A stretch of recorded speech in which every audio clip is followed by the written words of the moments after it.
Դիլիջանի Թուֆենկյան համալիրի տարածքում մայիսի 25-ին անցկացվեց բոլորով փառատոնը, որպես աջակցություն Դիլիջանում կառուցվող եկեղեցու։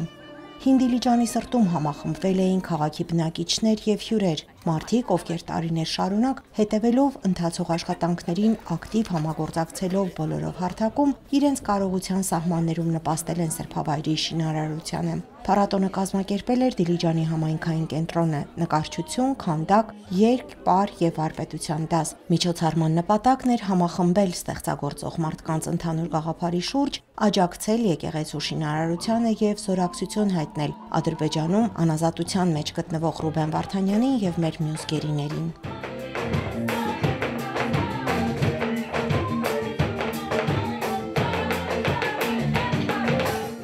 Մարդիկ օրն սկսել էին կիրակնօրյա պատարագին մասնակցությամբ Թուֆենկյան համալիրի տարածքում գործող Սուրբ Խաչ եկեղեցում հավատացյալներն աղոթել էին մեր երկրի խաղաղության, սահմանների անսասանության եւ գերիների շուտապույտ վերադարձի համար։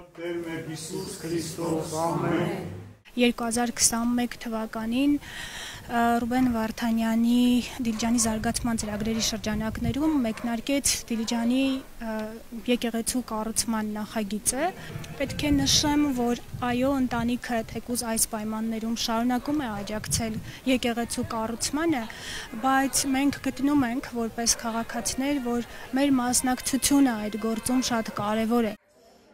Փառատոնի առանցքային նախաձեռնություններից էր միասնության փազլը։ Ճարտարապետ Մաքսիմ Աթայանցի նախագծած եկեղեցու էսքիզը ողջ օրվա ընթացքում հավաքվում էր փառատոնի մասնակիցների գնած անվանական կտորներով։ Յուրաքանչյուր մասնակից 20,000 դրամ արժողությամբ կտորներով ամբողջացնելով էսքիզ դրվագանկարը իր զորակցությունն էր հայտնում ընդհանուր գործին։ Փառատոնի ողջ հասույթը կտրամադրվի Դիլիջանի նոր եկեղեցու շինարարական աշխատանքներին, իսկ համայնքային միասնության խորհրդանիշ դարձած 24 կտորից բաղկացած այս փազլը կցուցադրվի Դիլիջան քաղաքի հանրային տարածքներից մեկում։